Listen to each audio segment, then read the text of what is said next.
गीतानगर नाम का एक छोटा सा शहर था। इस छोटे से शहर के अंदर बसी थी नीलिमा की छोटी सी दुनिया। नीलिमा, नीलिमा, जल्दी करो, मुझे ऑफिस के लिए लेट हो रहा है। बस बस बस, आपका टिफिन ही तैयार कर रही थी, ये लीजिए। क्या नीलिमा, तुम्हें कितनी बार कहा है कि मुझे टिफिन ले जाना पसंद नहीं है। ऑफिस की कैंटीन में कितना चटपटा खाना मिलता है। पर मैंने आपकी पसंदीदा बिरयानी बनाई थी। मटका बिरयानी बनने में थोड़ा टाइम तो लगता ही है। तभी दीपू और निशा भी दौड़ते हुए वहाँ आते हैं और अपने पिता सुरेश से पैसे मांगने लगते हैं। पापा, मुझे भी टिफिन नहीं ले जाना, मुझे पैसे दे दीजिए। हाँ पापा, स्कूल की कैंटीन में खाने की बहुत अच्छी अच्छी चीजें आती हैं।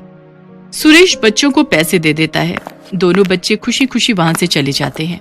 थैंक यू पापा। थैंक यू पापा।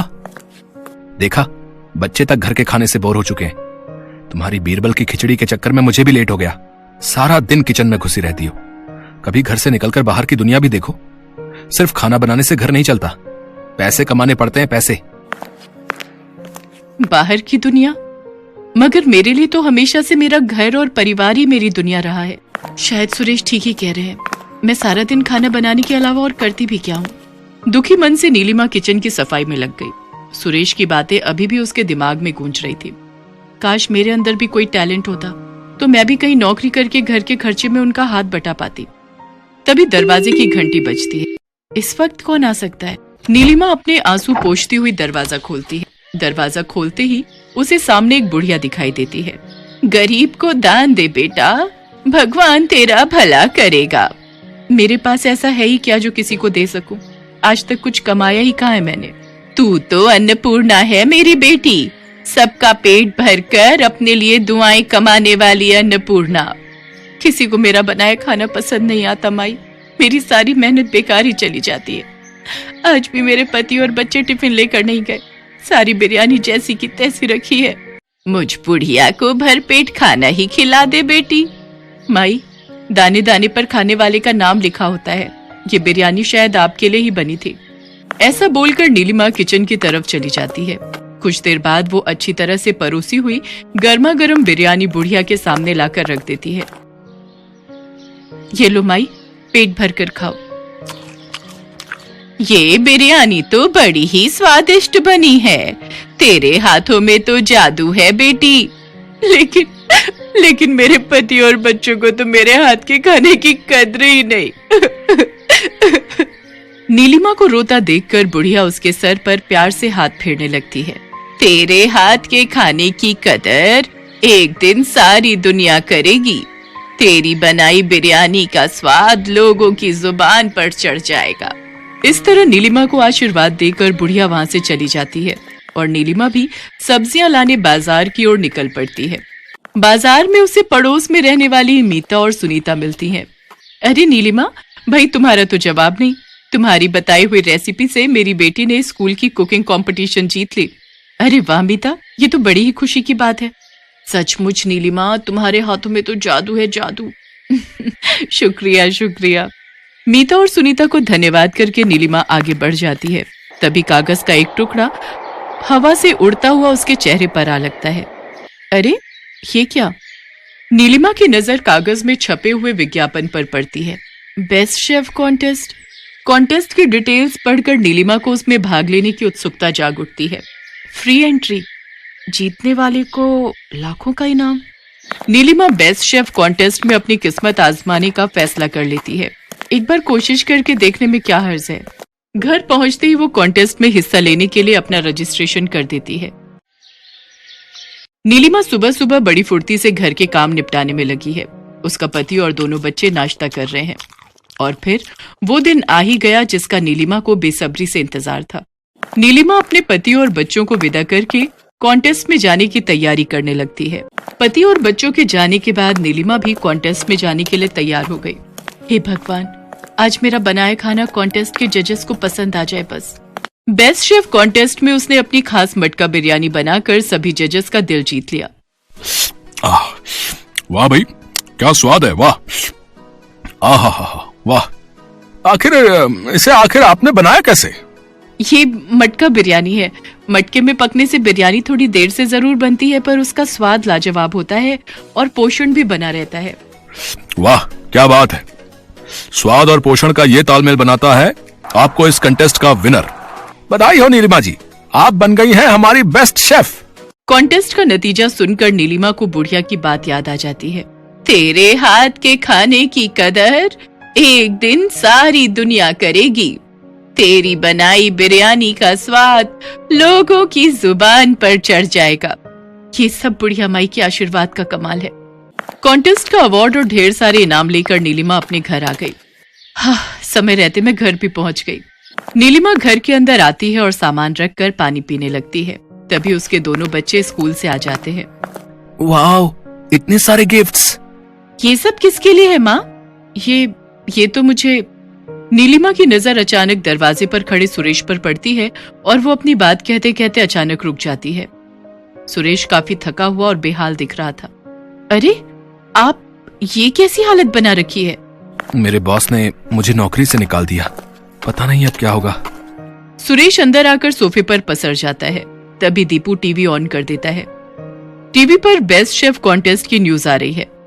मटका बिरयानी बनाकर बेस्ट शेफ कॉन्टेस्ट जीतने वाली नीलिमा जी के लिए लगी इंडस्ट्री के बेहतरीन ऑफर्स की लाइन। सुरेश हैरानी से नीलिमा की तरफ देखता है। नीलिमा सकुचाती हुई उसे कॉन्टेस्ट के बारे में बताती है।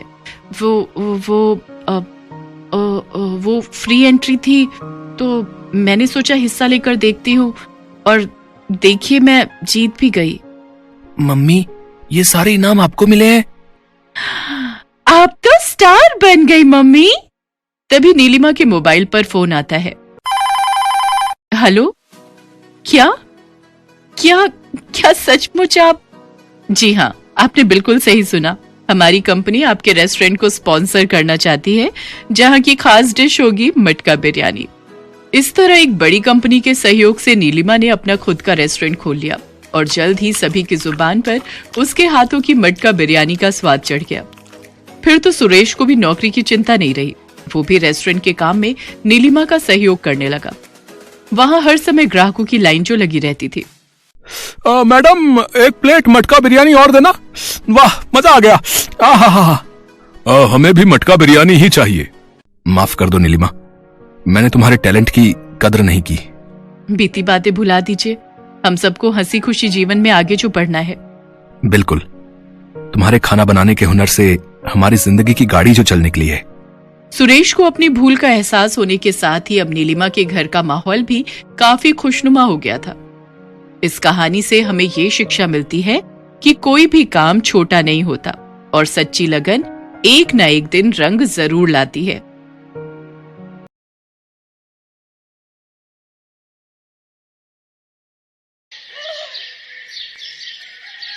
सीता और गीता नाम की दो जुड़वा अनाथ बहनें अपने चाचा चाची के साथ रहती थी। सीता गीता के माता पिता नहीं थे। बचपन में ही वे दोनों गुजर गए थे। तब से सीता गीता अपने चाचा चाची के साथ ही रहने लगी।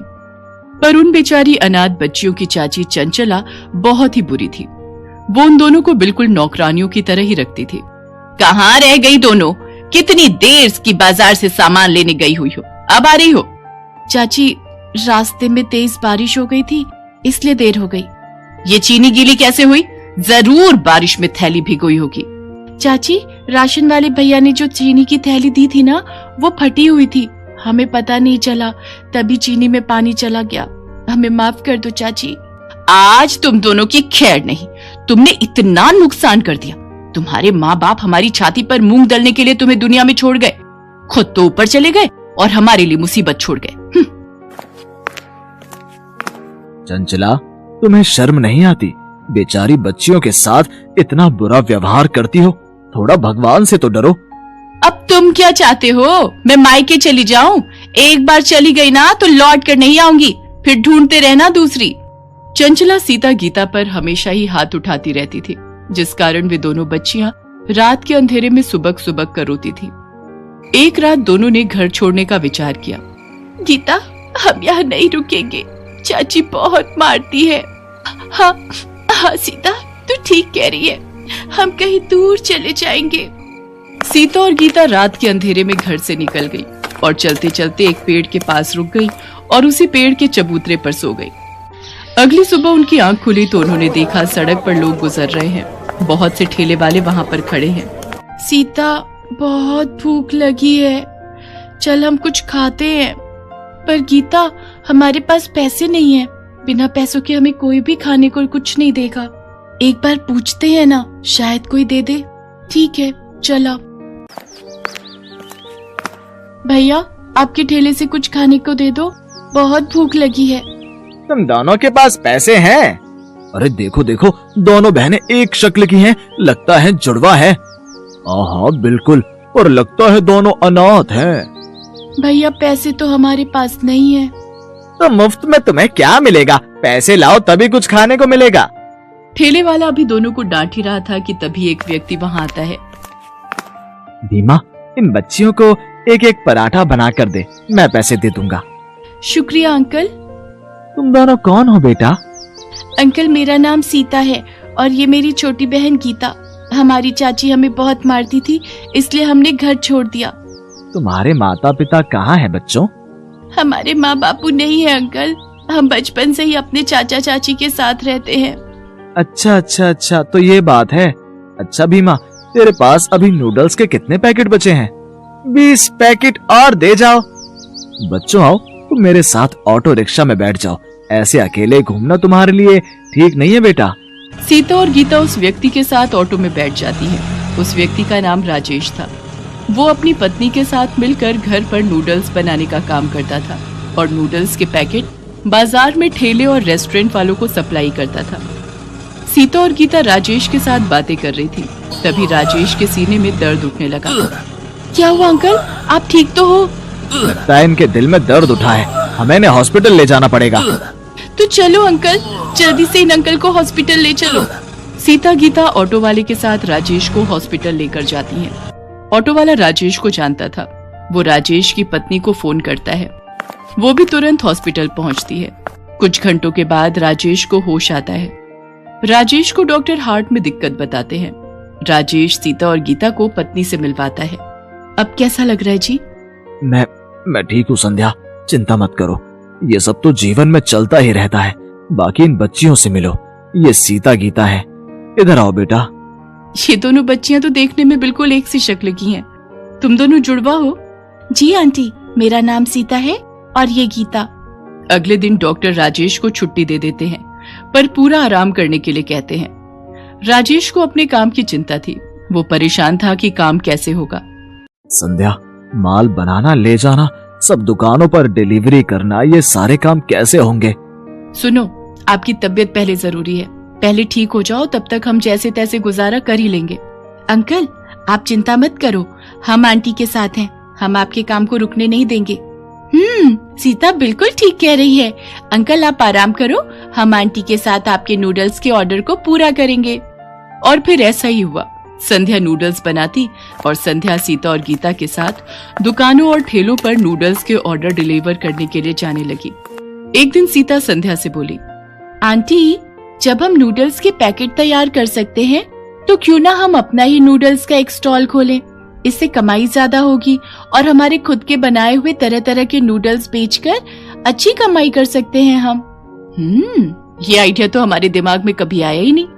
क्या तो तुम ठीक रही हो राजेश, मैं सोच रही हूँ सीता और गीता ठीक कह रही हैं। हम खुद के नूडल्स का स्टॉल खोलते हैं ना, शायद हमारी कमाई अच्छी हो जाए। ठीक है संध्या, पर बहुत मेहनत लगेगी।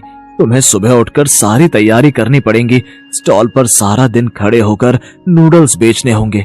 क्या तुम ये कर पाओगी? मुझे बस आपका साथ चाहिए, और फिर मेरे साथ सीता और गीता जैसी इतनी प्यारी प्यारी बच्चियां भी तो हैं। और फिर संध्या ने सीता और गीता के साथ मिलकर अपने ही बनाए नूडल्स को तैयार करके बेचने के लिए एक स्टॉल किराए पर ले लिया। सीता और गीता जुड़वा बहनें थीं। लोग जब उन दोनों को स्टॉल पर संध्या के साथ नूडल्स बनाते देखते तो आश्चर्यचकित होते, और वो स्पेशली उनके स्टॉल पर नूडल्स खाने जरूर आते। धीरे धीरे ग्राहक उनके स्टॉल पर बढ़ने लगे और संध्या के नूडल्स स्टॉल की अच्छी कमाई होने लगी। संध्या, सीता और गीता दोनों बच्चियां मेरे लिए बहुत भाग्यशाली बनकर आई हैं। सचमुच तुम दोनों बच्चियां मेरे लिए बहुत लकी हो। राजेश की तबीयत में सुधार आ जाता है। अब वो नूडल्स के पैकेट की सप्लाई के साथ साथ अपने स्टॉल पर भी नूडल्स बनाने में संध्या और सीता गीता की मदद करने लगा और वो सफलता को छूने लगा। एक दिन सीता गीता के चाचा ने उन्हें नूडल्स स्टॉल पर देख लिया। सीता, गीता, मैंने तुम दोनों को बहुत ढूंढा। मेरी बच्चियों, तुम घर छोड़कर क्यों चली गई? चाचा, हम चाची से मिले और दुख नहीं झेल सकती थी, इसलिए हमने घर छोड़ दिया। और चाचा, अब तो हमें माता पिता के रूप में अंकल आंटी भी मिल गए हैं। अब हम इन्हें छोड़कर कहीं नहीं जाएंगे। अब यही हमारे लिए सब कुछ है। सीता गीता की ये बात सुनकर राजेश और संध्या उन्हें गले लगा लेते हैं। आखिर उन अनाथ बच्चियों को माता पिता के रूप में राजेश और संध्या जो मिल गए थे, और फिर बच्चियों को आशीर्वाद देकर उनका चाचा आंखों में आंसू लिए चुपचाप वहां से चला जाता है। Best buddies. Hello friends, thanks for watching this video. अगर आपको ये वीडियो पसंद आया है तो प्लीज लाइक, सब्सक्राइब, कमेंट्स करें इस वीडियो पर, और हाँ, शेयर करना भी ना भूलें। और भी मजेदार वीडियो देखने के लिए नीचे दिए गए बेल आइकॉन को दबाएं। देखते रहिए बेस्ट बडीज।